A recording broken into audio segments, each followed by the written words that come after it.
Les amis, aujourd'hui on a rendez-vous avec un communicateur, voilà, un homme de médias qui fait beaucoup en conseil sur les réseaux. Aujourd'hui on va échanger avec lui, on va à sa rencontre comme ça. Donc je suis avec Didi Stone, l'homme aux multiples casquettes. Vous l'avez reconnu. Donc on se dit à tout à l'heure, voilà, on va chez lui comme ça et puis vous allez savoir tout à l'heure de qui il s'agit. À tout à l'heure.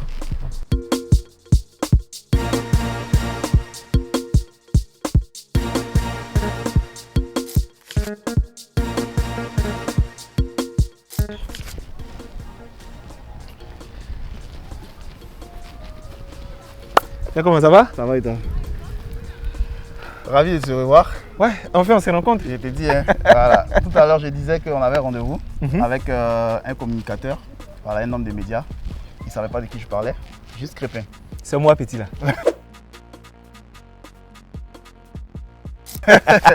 Voilà, donc on va échanger tout à l'heure et puis on va essayer de mieux le connaître et pourquoi les gens sont un peu trop durs avec lui, pourquoi il ne répond pas. Tout à l'heure, on va Tu as fait, j'ai envie de commencer maintenant. Allons se poser.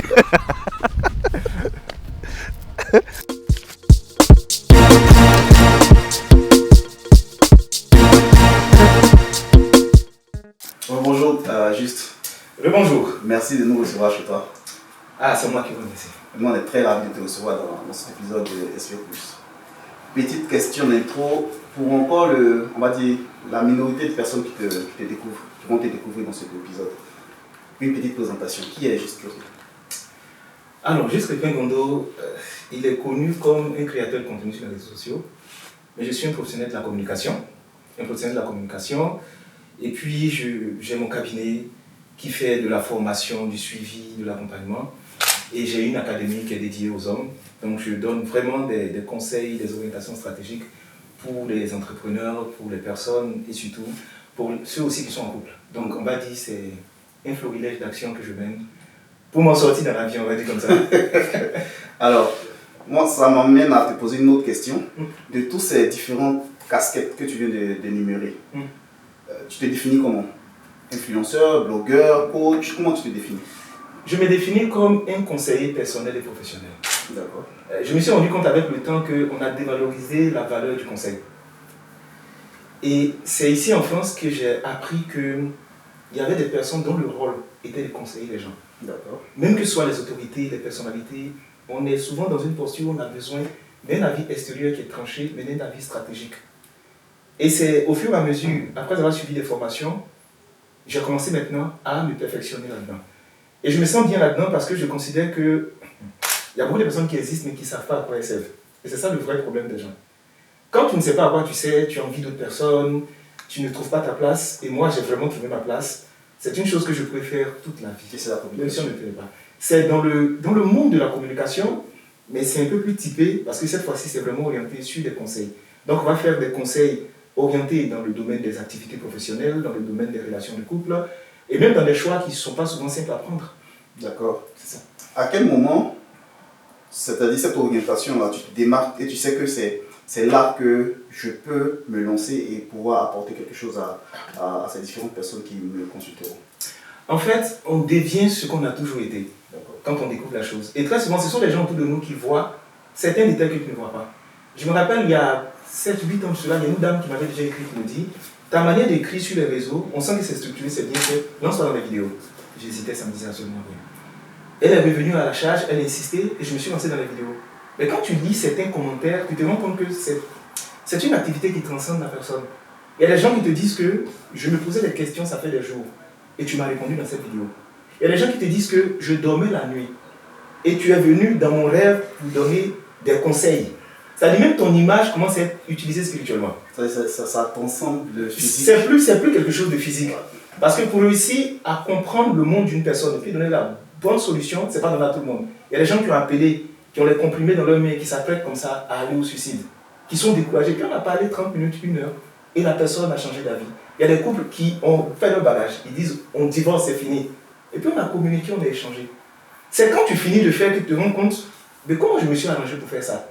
C'est une grâce, c'est un don, c'est une faveur qu'on a. De comprendre des gens, de savoir parler aux gens. Il faut être prédestiné aussi. Il faut être prédestiné. Après, aujourd'hui, on est dans la guerre de l'attention.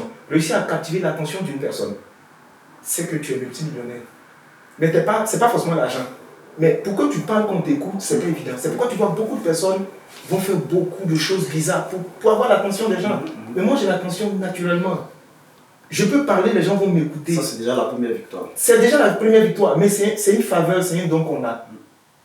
Aujourd'hui, on ne prend pas au sérieux ceux qui parlent, mais à l'époque, il y avait des gens qui étaient les maîtres de la parole, qui étaient les paroliers. Dans les villages, il y a des personnes qui ouvrent la bouche, quand ils parlent, tu l'écoutes. Il y a une manière d'un mélange d'émotions, un mélange de captivation de sens, ce n'est pas donné à tout le monde. Et quand tu as plusieurs personnes qui te disent, ça, on a détecté ça en toi, fais-le, tu commences à faire la chose avec sérieux. J'étais en train de faire une émission une fois avec l'artiste Mewé, je me rappelle très bien. En off, on a discuté, et puis il m'a dit, je vais te donner un conseil. Prends très au sérieux ce que tu es en train de faire. Donc il me dit, je vois des choses derrière toi, mais que tu ne comprends pas pour l'instant, mais prends ce que tu fais au sérieux. Et encore, c'est Méo, il y a plein de personnes, il y a énormément de personnes qui m'ont encouragé dans ce sens-là. Donc je veux dire, c'est un métier, c'est un rôle d'avoir un impact sur la vie des gens. Et moi, je considère que c'est une vocation, et je le fais avec plaisir. Tout le monde fait ça d'artiste, souvent des...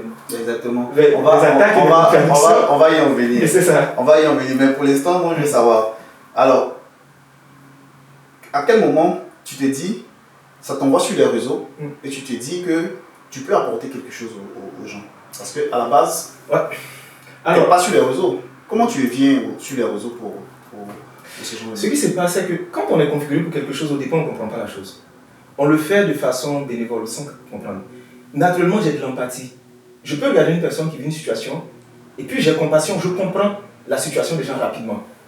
Même quand je joue au foot, je suis capable d'aller soutenir mon adversaire jusqu'à ce que mon équipe s'énerve.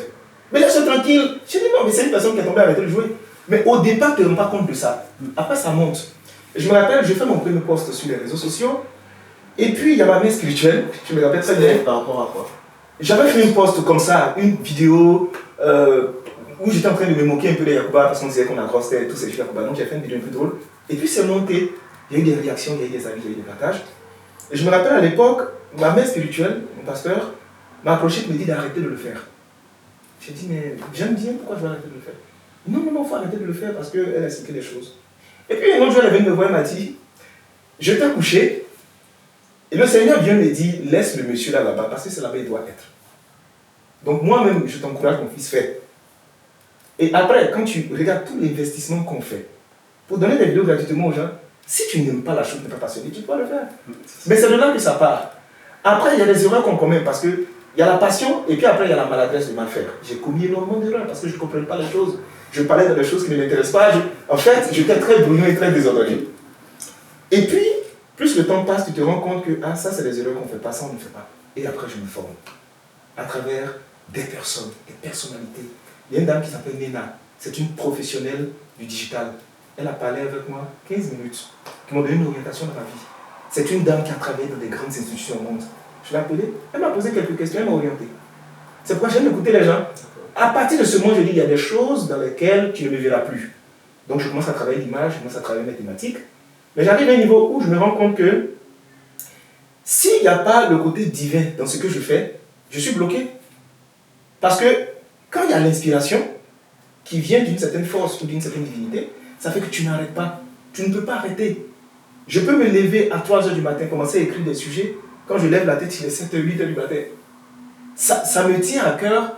Et après, quand tu rentres à l'intérieur, tu commences à donner des vidéos. Comme je l'ai dit tout à l'heure, ça transcende le totalement. Le physique. Et c'est pourquoi je dis que si quelqu'un manque d'inspiration dans un domaine, qu'il vérifie si c'est vraiment son domaine. C'est qu'il n'est pas destiné à ça. Non. Moi, je peux t'écrire 5 à 6 sujets par jour. Mais je ne fais aucun effort, je te promets. Je peux prendre la Bible parce que c'est une source d'inspiration pour moi. Je peux être couché, il y a un sujet qui vient, des images qui partent. C'est facile. Souvent, c'est cette petite manière de parler souvent qui t'attire aussi la foule des gens. Est-ce que c'est pas aussi un peu trop prétentieux de le dire, du fait que c'est trop facile pour toi?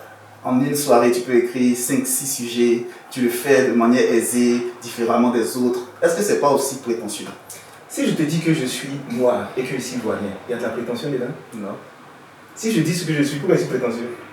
Si je te dis que je fais 1m87 et que je suis beau, que je suis jeune, il n'y a rien de prétentieux. Ça n'a pas la même, on va dire, la même portée. Je sais faire du contenu. J'ai une inspiration divine pour faire du contenu. Si tu prends dans ma génération, il y a très peu qui sont capables d'intervenir avec justesse sur autant de sujets. Je ne suis pas prétentieux, je suis ce que je suis. Et quand tu me regardes, est-ce que j'ai l'impression de m'occuper de ce que les gens pensent de moi? Mais ça, c'est le cadet de mes soucis. Ils vont juger. Mais laisse-les juger. Donc, comme je disais, j'ai pris le temps de travailler sur ma confiance en moi-même. Je forme des personnes dans le domaine de la confiance en eux-mêmes. Tu sais, dans ce monde où on est, si tu n'as pas confiance en toi, ils vont t'écraser. Si tu es incapable de t'affirmer, de t'afficher, de t'imposer, ils vont te ridiculiser. Ce monde-là, quand tu vois des films animalistiques à la télévision, ou des films animaliers plutôt, quand tu vois des lions poursuivre des gazelles, tout ça, c'est comme ça le monde. Est-ce qu'un peu trop de confiance ne devient pas problématique dans la société dans laquelle nous sommes? Ça devient problématique pour qui? Pour les autres, parce qu'on vit en société. Mais est-ce que je vis pour les autres? Les autres, c'est pas mon problème. Tu sais, j'ai eu une époque de ma vie, souvent quand on voit quelqu'un devant les écrans, on pense que la personne a atterri là du jour au lendemain. J'ai vécu des situations où je n'ai pas connu l'humilité, j'ai connu l'humiliation. J'ai été enfant de la rue. J'ai fouillé dans des poubelles pour avoir de quoi manger. Les endroits où je dormais existent encore. Je pesais 27 kilos. J'ai été, comment j'ai été dit même, diagnostiqué mort, même par mes voisins, personne n'y croyait. Je me retrouve au CHU de Trècheville, 3 personnes meurent à gauche, 2 personnes meurent à droite. Je ressors, je suis assis ici.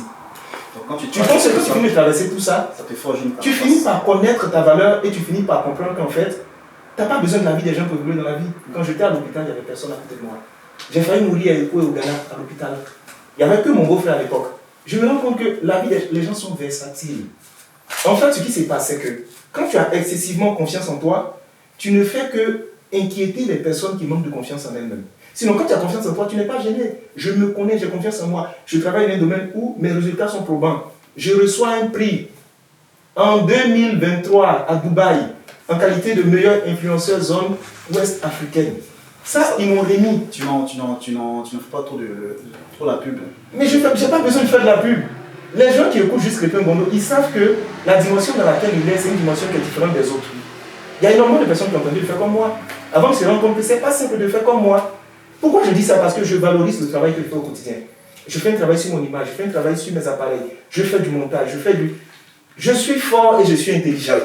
Ah, mais je te le dis. Tu vois encore t'attirer. Mais oui, je suis intelligent. Si tu prends aujourd'hui dans la communication, j'ai eu des rôles importants dans certains médias où je n'avais pas de CV. J'anime la Cannes 2023 en Côte d'Ivoire sur Radio Nostalgie, la plus grande des radios de Côte d'Ivoire. Juste Crépin Gondo fait ça. Je rentre, que ce soit Fréquence 2, je rentre à NCI. Pourquoi? Parce que les gens constatent la valeur que j'ai. Il y a une étape où tu enterres ta valeur parce que tu ne la considères pas, et puis il y a une autre étape où tu la mets en valeur. Aujourd'hui, les gens vont payer juste des millions, faire moins de contenu, parce qu'ils savent qu'ils auront l'impact qu'il y a derrière. Il y a des chefs d'entreprise, des personnalités qui vont m'appeler, donne-moi des conseils dans tel endroit. Et tu veux que je mette ça de côté et que je me néglige? Il faut arrêter ça. Ça, c'est clair. Alors, j'ai une autre question. Qu'est-ce que toi tu penses de la vague d'influenceurs de notre génération qui sont nés, c'est-à-dire qui sont sur les réseaux? Qu'est-ce que tu penses de ça? Je pense que c'est bien qu'on ait des créateurs de contenu, qu'on ait diversité de créateurs de contenu. Ce que je reproche à beaucoup, c'est qu'ils sont peut-être venus dans ce domaine étant attirés. Chacun vient selon ses raisons. D'autres sont venus pour la notoriété, d'autres sont venus pour l'argent. D'autres sont venus pour manifester leur talent. Chacun vient pour une certaine raison. Mais pour rester sur Internet pendant longtemps, et pour être efficace, et pour vivre, il faut un peu plus de sagacité, un peu plus de formation, un peu plus de connaissances. Tu imagines, il y a des gens qui font des milliers et des millions de vues en Côte d'Ivoire. Les comptes ne sont même pas monétisés. C'est une grosse perte. Il y a des gens, par exemple, qui ont une image de marque. Ils ne savent même pas exploiter un mauvais personal branding. Des gens qui vivent au rythme du buzz. Mais ils ont la récompense de ces choses. La chose la plus importante pour une personne sur la terre, c'est la crédibilité. Si tu perds ta crédibilité, tu es perdu. Ta dignité, ta crédibilité, joue pas avec. Et il y a beaucoup qui ont vendangé leur crédibilité pour soit des positions, pour soit de l'argent. Est-ce que les gens, aujourd'hui, ont la carrure et le mental qu'il faut pour éviter certaines propositions indécentes quand tu es sur les réseaux? Est-ce que ce qu'on m'a proposé de faire, ou d'être, que j'ai refusé, d'autres peuvent refuser ça? Quand on te propose des postes comme ça, on viens, tu travailles, parce que tu parles et tu as écouté. Soit tu fais un calcul de prendre, parce que tu réfléchis à ce que tu as gagné tout de suite, ou soit ta vision est plus grande que ça. Ça dépend de la vision. Ma vision est beaucoup plus grande que ça. Je pense qu'en Côte d'Ivoire, je n'ai pas grand-chose à prouver. Il y a des choses que j'ai dit hier, qui ont été contredites, et puis après, les gens m'ont donné raison. Là, on quitte la Côte d'Ivoire. On attaque l'Afrique, on attaque l'Europe, on attaque le monde. Avant d'arriver à l'Europe, parlons des choses que tu as dites hier, par exemple. Il y a actuellement sur les réseaux, tu as fait une sortie il n'y a pas longtemps sur le rap ivoire et l'envoûtement qui est derrière cette musique. Qui, pour moi, hein, ça reste aussi encore incompris. Et tu subis actuellement, même on va dire, la vague de je ne subis pas, hein. Mais c'est sur les réseaux. Non, mais voilà, il y a plein de personnes qui ont repris négativement, voilà, qui te reprochent plein de choses. Qu'est-ce que toi tu en penses? Déjà, pourquoi cette sortie d'abord? Parce que sur le rap ivoire parce que j'ai le droit. D'accord. J'ai le droit de donner mon avis sur un certain sujet. Et puis deuxièmement, je t'ai dit tout à l'heure, ce que les gens font là, il faut avoir une certaine carapace pour avoir la posture que j'ai. Je ne subis rien. Au contraire, ça me fait rire. Tout ce que je ferai, j'ai bloqué d'autres. Je n'ai même pas je n'ai pas le temps. Je suis en train de réfléchir à la prochaine vidéo. Je n'ai pas le temps pour ça. Maintenant, revenons à ce que les gens pensent de ce que j'ai dit. Alors, il y a des gens qui n'écoutent pas. Tu sais, quand tu juges quelqu'un déjà, tout ce qu'il va dire après, ça ne sert à rien. Si tu revois la vidéo, à aucun moment j'ai parlé du rap ivoire. J'ai parlé du rap en général. Les exemples que j'ai pris de ma vidéo sont des exemples américains. Maintenant, si des gens sont énervés parce qu'ils ont vu des similitudes ou des acquaintances avec leur artiste, je m'en fous. J'ai fini de dire ce que je pensais. Est-ce que si je dis aujourd'hui que une bonne partie des artistes qui font le rap consomment de la drogue, c'est faux? Est-ce que si je dis qu'une bonne ça partie... peut ne pas être faux, mais ils se disent, les gens qui te reprochent, ils disent quoi? Ils se disent, est-ce que tu es la personne la mieux indiquée pour le dire en fait? Qui devait le dire?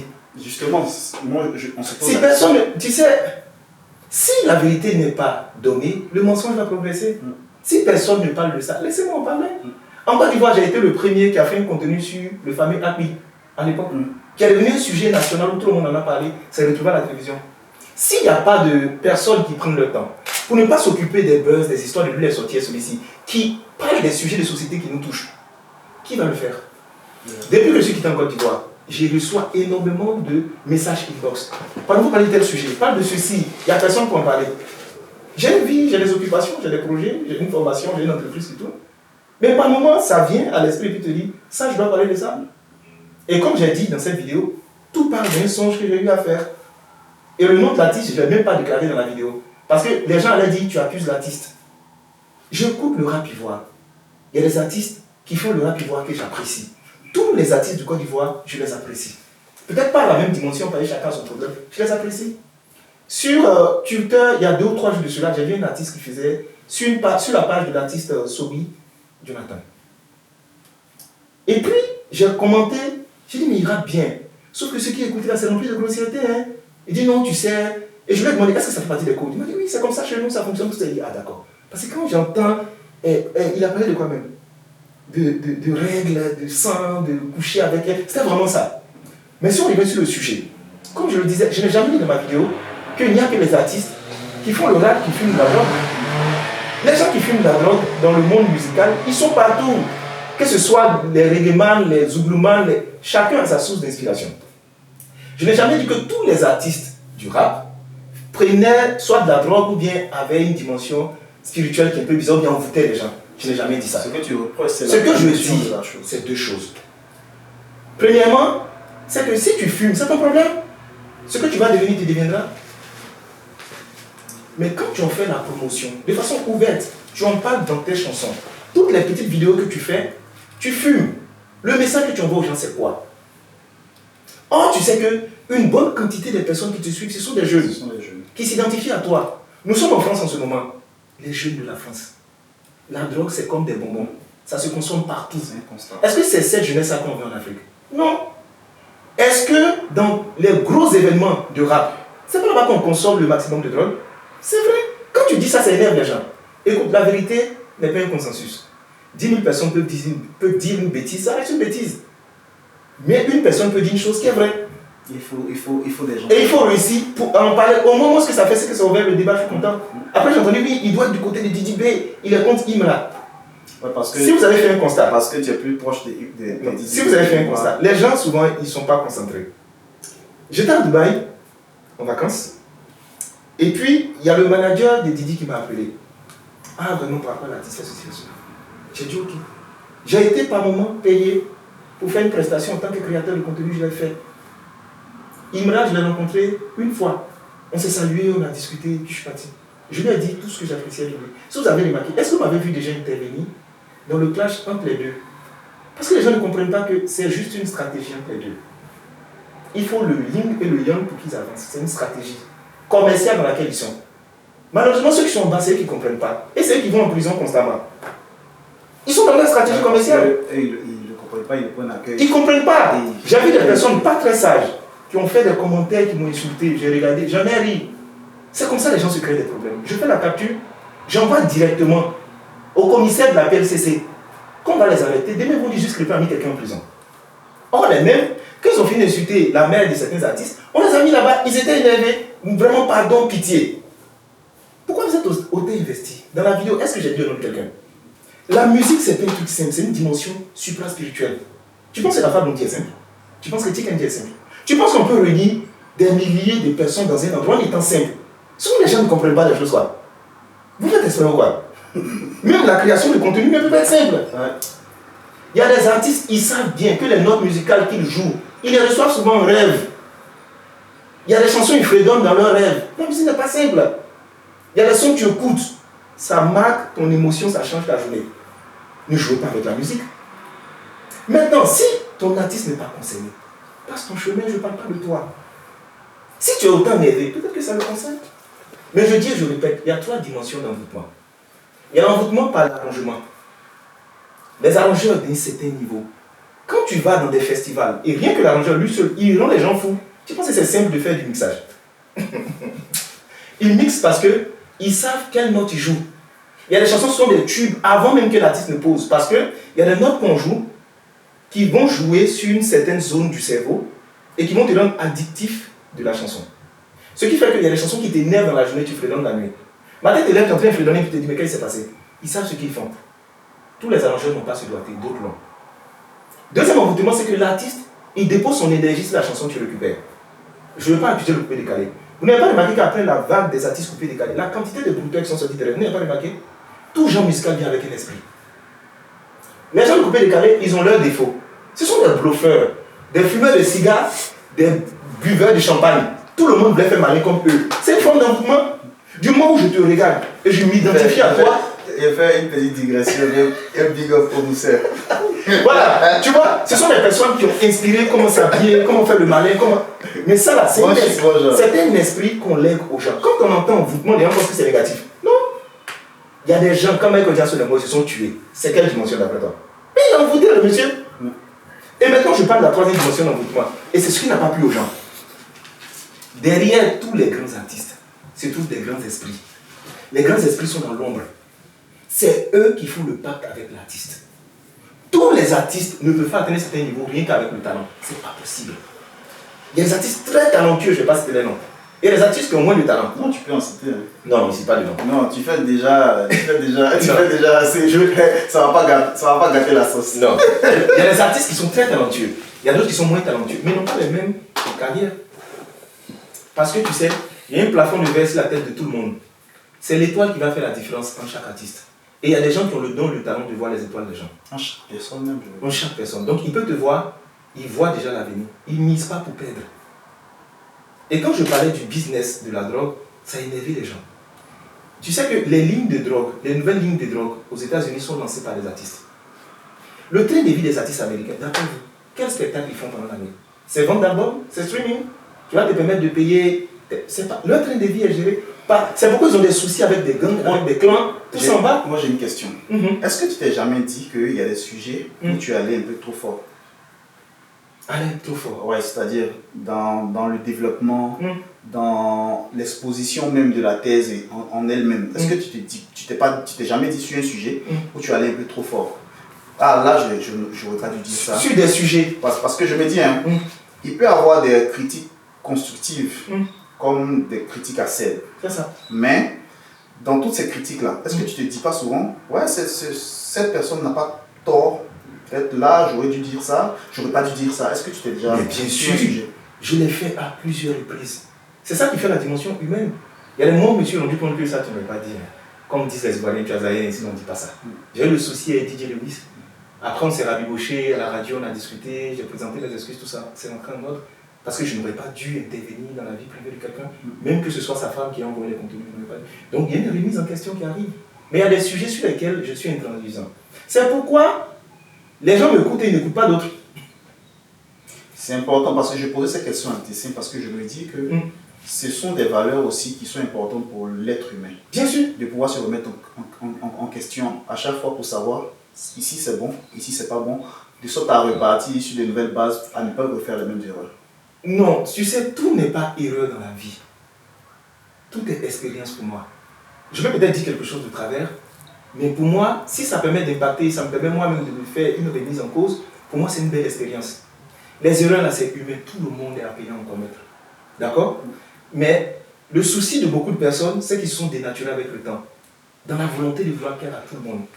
Tu sais, quand tu veux ne pas faire de vagues, tu perds ton authenticité. Depuis j'ai commencé à faire du contenu jusqu'à aujourd'hui, on sait qui est juste quelqu'un dont on connaît la marque. Donc ils me disent, yeah, mais non, on a peur de toi, tu n'as pas peur de quoi?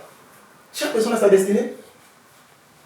Et tu sais ceux qui crient sur les réseaux là, même les artistes en question, je les rencontre, ils vont faire quoi? Ils font quoi? Si tu ne fumes pas la drogue, tu n'es pas concerné. Si tu fumes la drogue, que tu n'écoutes pas les gens, tu n'es pas concerné. En fait, tu mènes ta vie, chacun fait son travail comme il le faut. Est-ce que quand un artiste, suivi par les jeunes, je vais t'expliquer l'anecdote. On est parti à l'intérieur du pays, on allait faire un événement pour le compte de Magic System, le grand frère Asaf que je salue. Et puis on est venu, je devais intervenir, tout ça. On était ensemble dans le staff et j'ai vu un artiste. Je n'ai pas dit beaucoup, j'ai vu un artiste. Tu vois les boissons codéinées là? Il avait ça. Mais en plus, il avait encore de la drogue dans son van. Lui, tous ses danseurs et tous étaient dans le van. L'image m'a fait mal. Je suis allé voir un autre artiste. Je lui ai dit, parlez à vos gars là. Ce genre d'artiste là, il ne peut pas faire une carrière, c'est pas possible. La dimension de la carrière. Et effectivement, ça fait quelques années où l'artiste se débat pour revenir à la côté parce que c'est passé. C'est quel artiste? Je ne citerai pas son nom. C'est un artiste qui fait du rap, qui fait du. Ah ben on est déjà dans la politique. Non, je ne vais pas citer de nom. Mais je veux dire, il y a ce côté où on oublie que la jeunesse c'est un temps, c'est une période. Aujourd'hui, la drogue est en train de détruire les jeunes.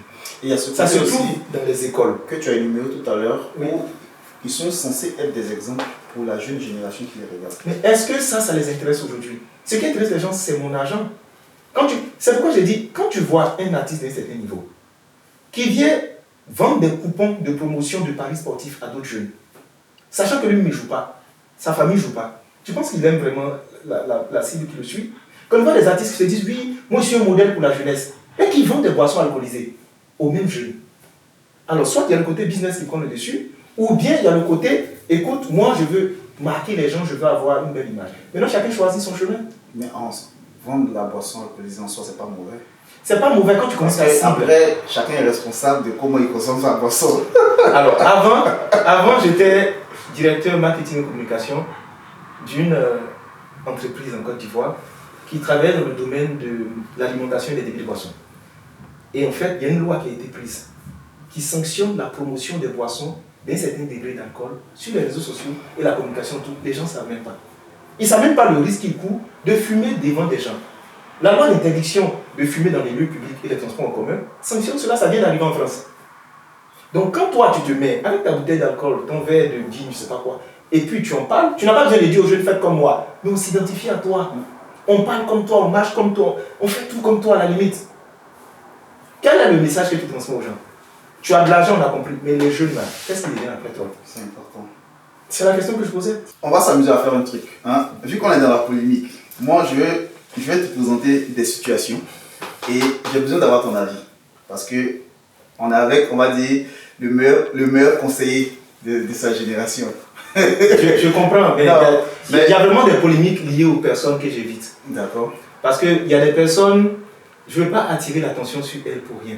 Non, mais ce n'est pas la personne, c'est l'acte. En fait, c'est important parce que on est tous appelés à en tirer des leçons par rapport à une situation. Tu as une communauté que tu as suivie. Bien sûr.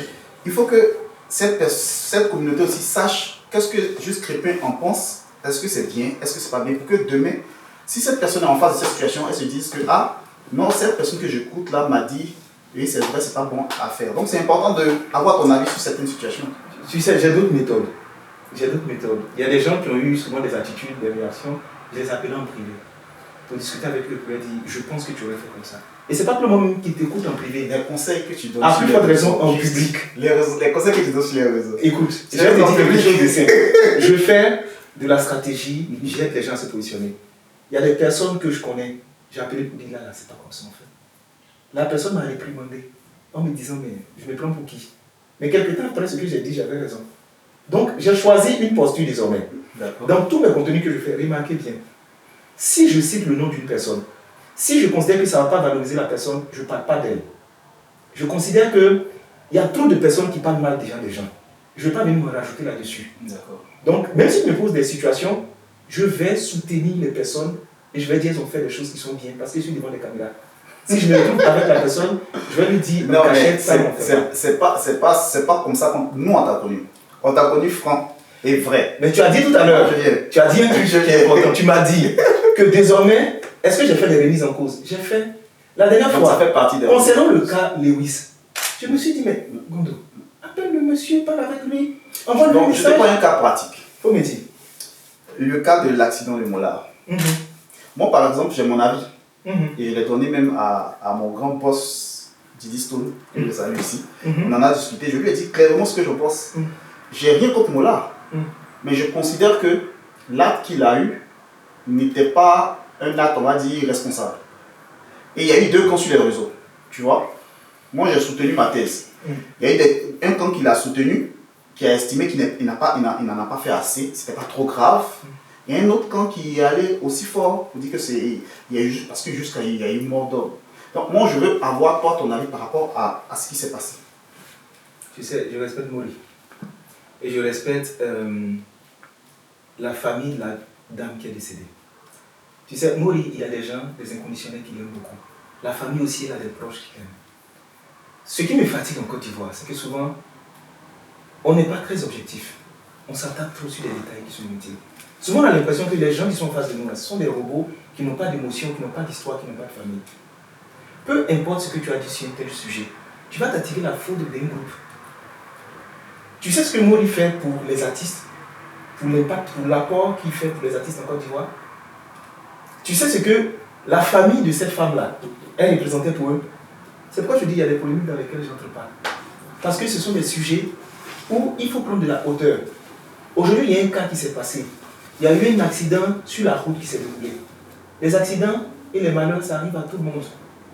En même temps, ce qui arrive à la femme n'est pas juste. Je pense que le message que moi j'adresserais, c'est le message de continuer à sensibiliser sur le respect du code routier, la sécurité routière. C'est ce que je peux faire. Parce que c'est ça le plus important. Quand on finit de parler, on a près de, j'ai vu les chiffres la dernière fois, c'est plus 1000 ou 1500 décès par an. C'est ça le vrai souci. Ce n'est pas les histoires de personnes. C'est pas Mori qui est le seul qui a fait un accident. Il y a plusieurs qui ont fait des accidents. Encore, c'est parce que ça a été filmé. Il y a d'autres qui ont fait des accidents qui ont fui. Donc, c'est pourquoi je dis il y a des sujets, il y a des situations. Non, je comprends bien ce que tu dis. Voilà, je préfère prendre toujours de la hauteur et me positionner dans un endroit où je peux donner des conseils à la masse pour ne pas que ce genre de fait se répète. Parce que c'est regrettable pour tout le monde. Exactement. Et pour la famille de la dame, et pour Mola. Exactement. Et la loi a été respectée, ils l'ont fait partir en prison. C'est tout. Il n'y a pas grand chose à dire. Voilà, tu vois qu'il n'y a pas eu mort d'homme. Tu as donné ton avis, c'est bon, c'est juste. La rivalité entre Imra et Didier. Parce qu'après, ça a commencé à dévier. Et comme tu l'as signifié tout à l'heure, il y a des internautes même qui ont eu à injurier la mère de Didi B. Je pense qu'il y a un qui est en prison actuellement. Ça a pris d'autres proportions.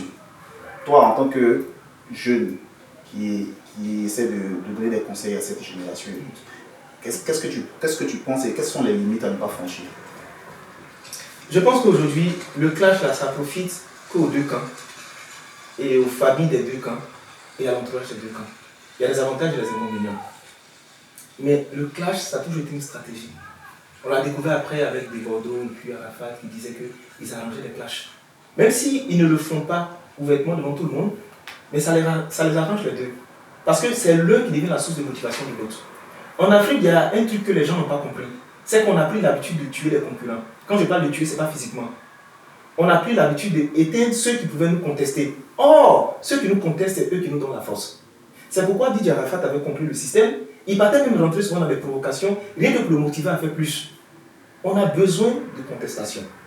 C'est une stratégie qui est marketing, mais c'est une stratégie qui est évolutive, qui permet aux gens de monter. Okay. C'est pourquoi je dis qu'un pouvoir sans opposition se croit tout permis. On a besoin d'une opposition forte. Parce qu'une opposition forte permet au pouvoir de se remettre en question et surtout de rectifier certaines failles. Donc si je dois donner un avis, c'est que ceux qui ont compris l'activité du business et la stratégie de communication qui est autour de ça, ils l'ont bien développé et ça a marché.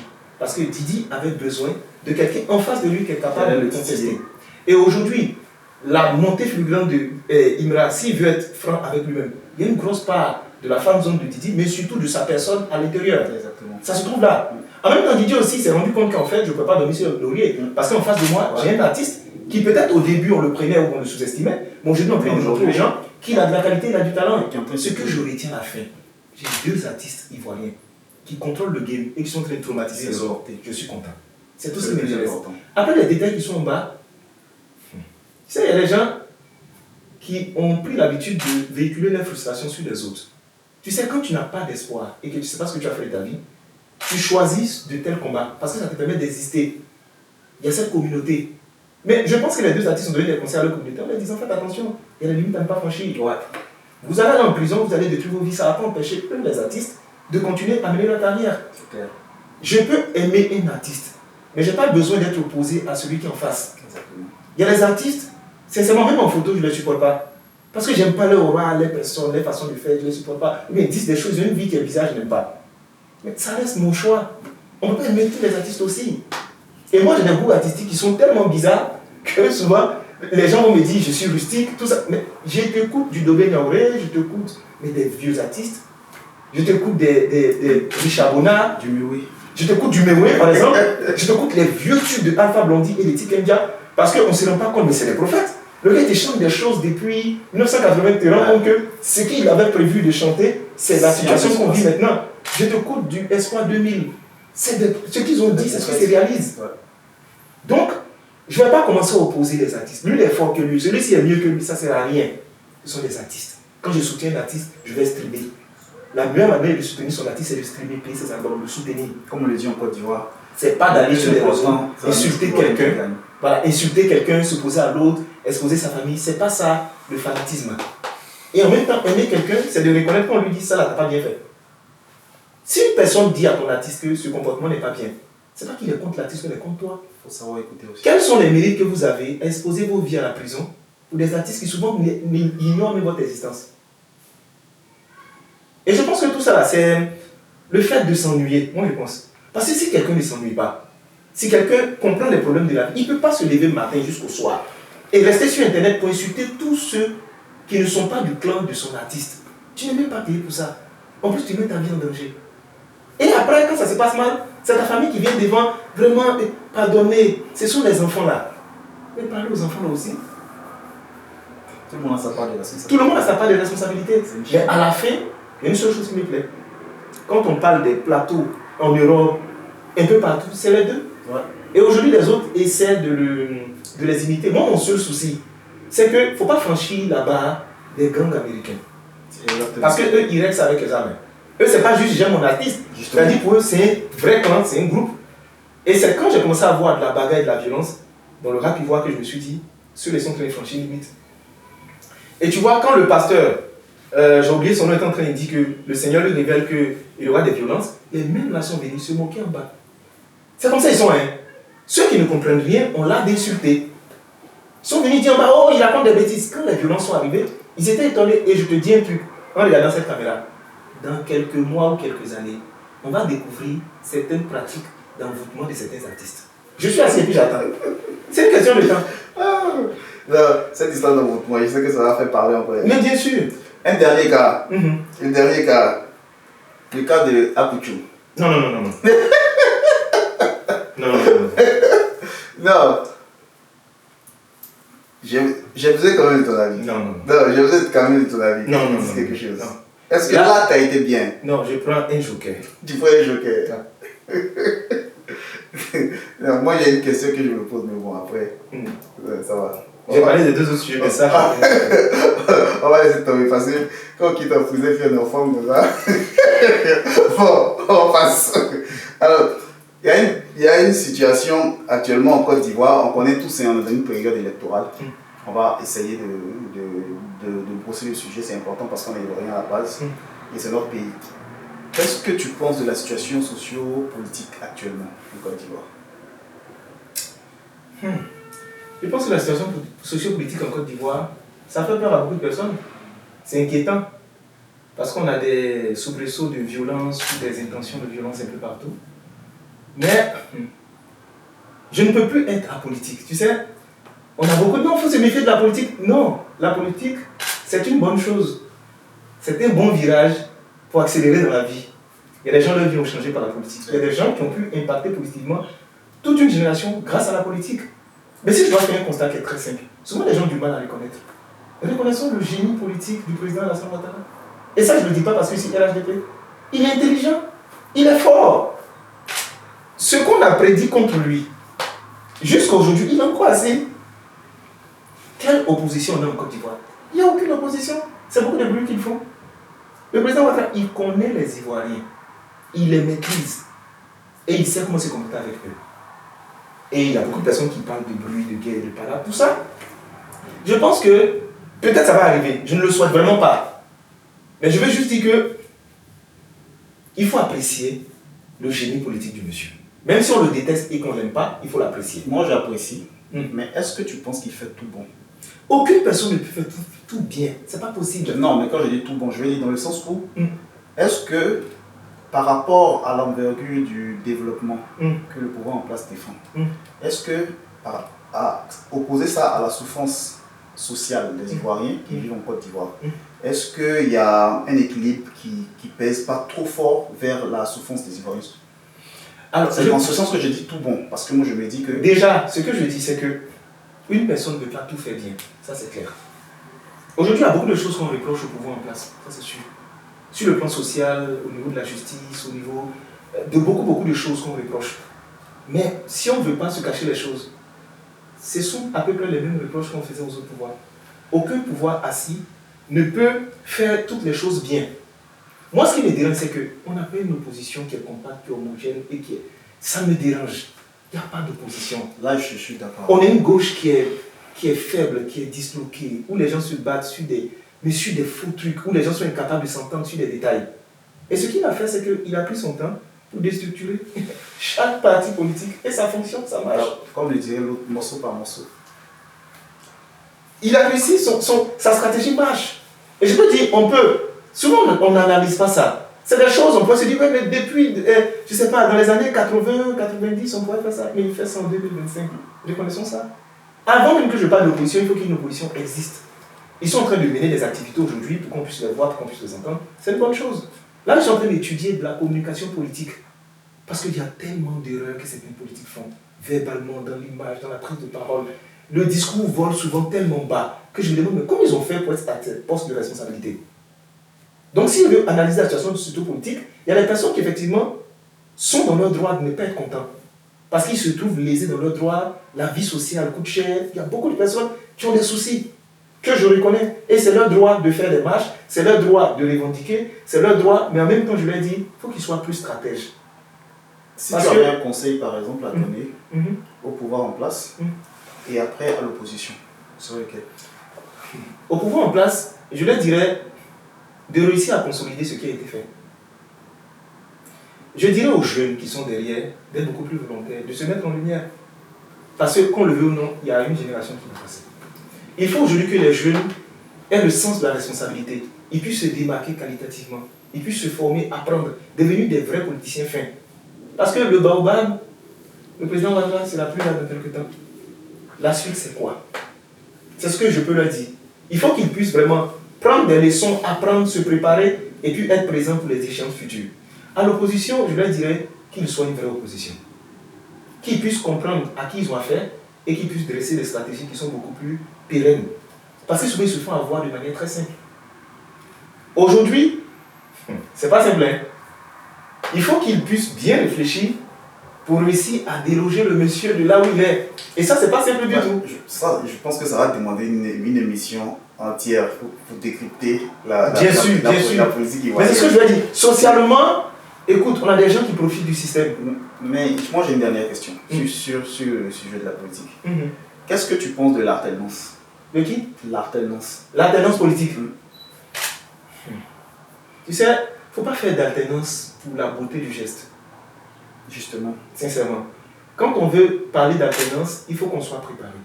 Il ne faut pas prendre les cas qui sont déroulés ailleurs pour faire des leçons qui sont établies bien des règles. L'alternance est utile. À quel prix? Soit on alterne et puis on chute parce qu'on perd tous les acquis et tout ce qu'on a eu à faire, parce qu'on alterne juste pour la forme, soit on réussit à faire une belle alternance où les acquis sont protégés. La seule chose qui me peine, il ne faut pas se retrouver avec des milliers de morts encore. Il faut que la Côte d'Ivoire ait une maturité politique maintenant. J'étais au Ghana. Les élections, c'est un jour normal. Tu sors, les gens causent un peu après. Mais combien de présidents ivoiriens ont pu, comme ici en France, tu vois, on est sur le pavillon, on accompagne l'ancien président, on le salue, il monte dans le véhicule, il s'en va. C'est jamais arrivé. Jamais. Et c'est vers ça qu'on doit tendre. Si aujourd'hui on veut alterner, il faut que ce soit avec la force des propositions, des arguments et avec un parcours. C'est ça. Je pense que la prochaine classe politique qui arrive, on est quand même bien nantis, quoi.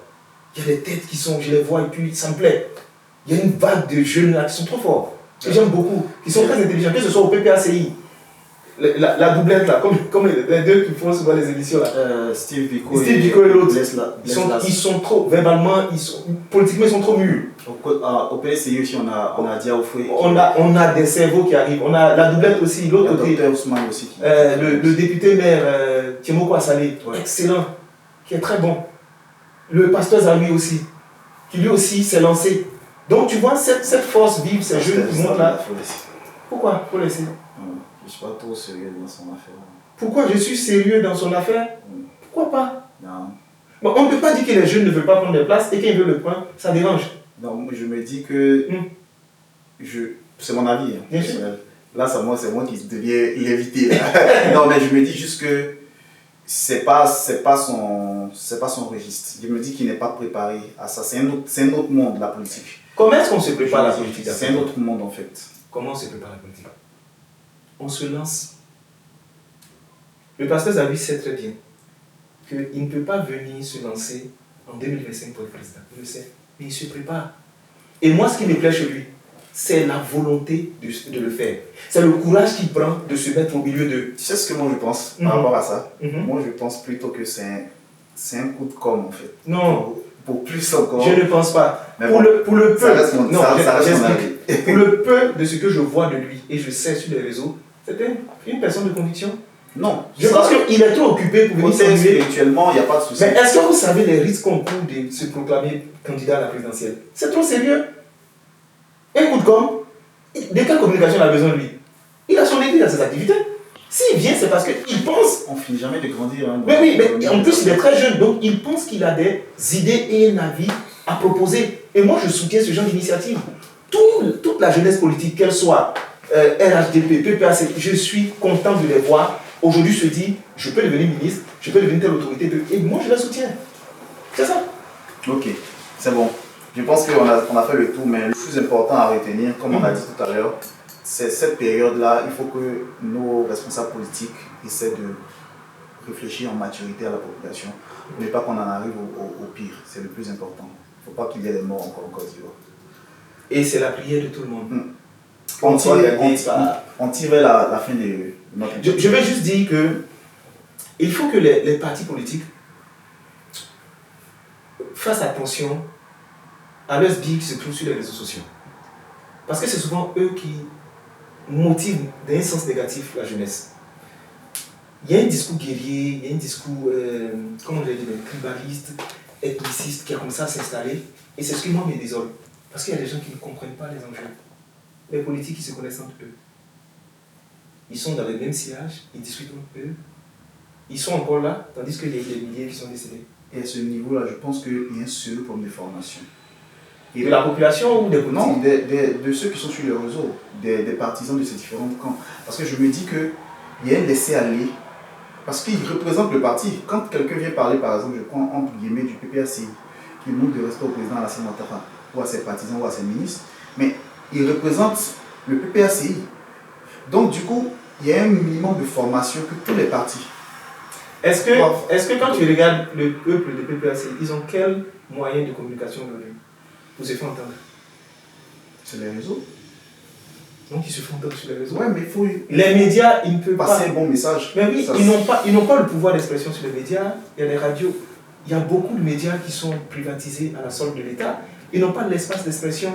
Et le seul canal qu'ils ont pour se faire entendre, ce sont les réseaux sociaux. Non, je ne dis pas que c'est le message. Non, moi je ne suis pas contre le message. Mon vrai souci, comment tu veux avoir un discours conciliateur quand tu as tes frères qui se retrouvent jetés en prison, qui sont jugés maladroitement? Ça aussi, c'est vrai. Ah oui. La folie et la pression rend le sage insensé. C'est la Bible qui dit ça. Il y a des niveaux de pression où tu ne peux plus être sage. Donc il faut ce qu'il peut faire. Je pense qu'on a vu ça avec la dernière interview de Thiam. Il préfère qu'on les prenne. Pour... Ah, l'interview de Thiam. On a vu ça. On a vu ça à sa dernière interview. Il s'est laissé aller. Mais j'ai entendu beaucoup de personnes dire, mais il a fait des écoles de communication. Justement, qu'est-ce que toi tu en penses? Je suis en train de bosser de la communication politique. Tout a été mesuré. On n'a pas la dimension de Thiam pour venir faire ce genre d'erreur. Il a fait ça. Il voulait juste. Oui, il voulait briser l'image. Du Thiam pacifique qui parle de paix, le gars intellectuel. Regarde comme il est habillé. Les gens ne décrivent pas les choses. Regarde comme il est habillé. Regarde sur le ton qu'il parle. C'est pas parce qu'il n'a pas su se contrôler. C'est le message qu'il voulait. Est-ce que tu as vu combien de fois ça a été partagé? Il voulait faire un coup de com' qui va réussir à diffuser partout. Il a réussi son coup. C'est ça la communication politique, c'est de la stratégie. Tu peux pas venir et tu dis les mêmes choses. Quand Blaise Lassne, c'est Blaise Lassne, c'est l'autre, Steve Biko, qui arrive sur NCP qui fait exprès, qui dit vraiment pour pouvoir aider mes frères, et puis se lève, il part. Tout le monde parle de ça après. C'est ça le génie de la communication politique. Et c'est ce que Thiam a fait, ça a réussi. Après, comment est-ce que le président fait? Il fait une annonce derrière, ça fait chuter toute la cote de Thiam. Les gens disent, oui, mais c'est des trucs qui s'étaient préparés il y a longtemps. Ils savent. Les communicants en politique comprennent et analysent différemment. Les autres, ils sont dans l'émotion. Non, il a transpiré. Non, il a perdu son calme. Il a fait exprès. Il a fait exprès. Quand il commence à donner des détails, comment s'est rencontré, nous, il veut faire ça exprès. Parce qu'il souhaite que ça soit entendu. Tu peux aller parler avec Alain Foucault et puis c'est pas préparé. L'émission a été préparée. Ils savent ce qu'ils font. C'est pas faux. Très bien. Comme je disais, on tire vers la fin de notre entretien. D'accord. Qui est vraiment riche. Mais là, on va entamer la dernière partie. Bien sûr. On est sur Paris. Et je veux bien qu'on parle de cette étape-là, de ta carrière. Quel est la, on va dire, le motif pour lequel tu es installé maintenant sur la France? Alors, il y a plusieurs motifs. Déjà, le motif que on a fait beaucoup de choses en Côte d'Ivoire. Il fallait aller ailleurs. Je suis arrivé en France en vacances. Et puis j'étais en Espagne, j'étais en Italie, j'ai fait quelques pays. Et après, je me suis dit, je viens m'installer en France. Vraiment pour la formation. La formation dans tout ce qui est accompagnement à la personne, dans tout ce qui est coaching, tout ça. Et surtout, la formation dans la communication politique que je suis. Avec, à côté, le cabinet qui a été mis en place. Qui permet de comprendre, d'accompagner, d'appuyer des personnes, même à distance. Parce qu'en Côte d'Ivoire, souvent, on est un peu limité. On a besoin d'une autre culture, on a besoin d'autres rencontres, on a besoin de nouvelles expériences. C'était ça. Il faut s'ouvrir au monde, c'était vraiment ça. Parce que si tu remarques, quand tu sors de chez toi et que tu vis certaines situations, tu comprends la vie autrement. Exactement. Et c'est dans cette aventure que je me suis lancé. Et il y a des détails sur ma personne que les gens ne connaissent pas. Je suis professionnel de la communication. J'ai des diplômes dans le domaine de la communication. J'accompagne des personnes dans la gestion des réseaux sociaux. Je fais de la production du contenu professionnel. Je fais du montage vidéo. Je fais de la stratégie digitale. Je suis dans beaucoup de choses en même temps. Et ça se passe bien? Oui, mais tu sais, quand quelqu'un, dans son âme, c'est un grouilleur, peu importe l'endroit où tu le mets, il s'en sort. Hein. C'est ça. Donc on est déjà là, on est ici, et puis tout se passe bien par la grâce de Dieu. On espère que l'entreprise et les différents contacts que tu as et les cours aussi que tu prends vont porter fruit. Dernière chose, est-ce que tu as un conseil à donner? Si tu as un conseil ou un dernier mot à dire à la jeune génération qui nous suit, ce serait lequel? Alors, ce que je dirais, c'est que l'Afrique détient un vivier extraordinaire en termes de jeunesse et en termes de potentialité. Je pense que, étant venu en France, j'ai découvert qu'on n'a pas grand-chose à envier aux Français. On est un complexe qui est mal placé. Quand on nous envoie dans le même domaine, au niveau du même travail à faire, on se rend compte qu'on est compétent. Je donne des instructions et des cours ici à des Français. Et ça, je n'ai pas appris à le, j'ai appris sur le tas. Dernièrement, j'ai eu à filmer une CAN, une Coupe d'Afrique des Nations. On était 2. Il y avait un drone, il y avait une caméra au sol. J'ai fait un documentaire de près de 40 minutes. Ça les a surpris. Mais comment tu fais ça? Ça, on fait ça à Abidjan constamment. Et puis on n'est pas payé pour ça. Donc ça veut dire que il faut, pour casser ce complexe-là, souvent sortir de chez soi et puis croire réellement en soi. Sinon, on ne va pas accomplir de grandes choses. Hein. Ils sont beaucoup dans la théorie, nous on est dans la pratique. Dans la pratique. Et je vais dire aux jeunes de Côte d'Ivoire, c'est que notre pays a un bel avenir. Il ne faut pas se laisser omnibuler par les histoires politiques. Il y a un avenir. Et il faut rêver grand. Tous les jeunes qui veulent être politiciens, qui le deviennent. On a vu ici des enfants, non pas des enfants, mais des jeunes. Le premier ministre français, jeune. Vous l'avez écouté parler? Ouais. Il a la maturité de 50 ans. Il maîtrise les dossiers, il est trop intelligent. Et quand on voit ça, ça m'épate. Donc quand tu zappes une chaîne française, que tu tombes sur une chaîne ivoirienne ou bien d'autres chaînes, tu es découragé. Il faut que les gens apprennent, il faut que les gens bossent, il faut que les gens fassent moins de bruit, mais qu'ils aillent dans l'efficacité. Donc c'est le conseil que je vais donner aux gens. Il faut qu'on soit focus sur les objectifs qui nous permettent d'avancer dans la vie. Exactement. Et la France nous aide à le faire. Ici, tu n'as pas le temps de discuter de certaines choses. Regarde, je ne suis pas loin du RER. Est-ce que tu vois, quand je me lève à 4h ou à 5h, comment les gens se pressent pour partir? Pour aller travailler, ouais. Quand tu arrives en Afrique, tu as l'impression que les gens ont tout. Les gens sont en retard, les gens ne sont pas pressés. Les gens... C'est pourquoi il faut quitter de ta zone de confort. Venir d'un endroit où tu es obligé de t'adapter. Maintenant, ceux qui nous appellent beaucoup pour nous dire, il faut envoyer l'argent. Tu peux regarder ta caméra, donner ce message. Ceux qui nous appellent pour dire, il faut envoyer l'argent là. Dengue, c'est dur. Mais pour nous autres qui avons la grâce et la faveur de Dieu, Dengue n'est pas dur, c'est bon pour nous. Tout est une affaire de préparation mentale, moi je me dis. Quand tu sais ce que tu veux, tu acceptes les difficultés, tu avances en fonction.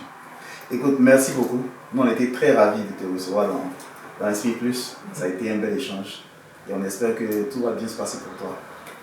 Quant à moi, j'ai été aussi très content de partager ce moment avec vous. D'ici là, restez toujours connectés pour un nouvel épisode et soyez toujours inspirés.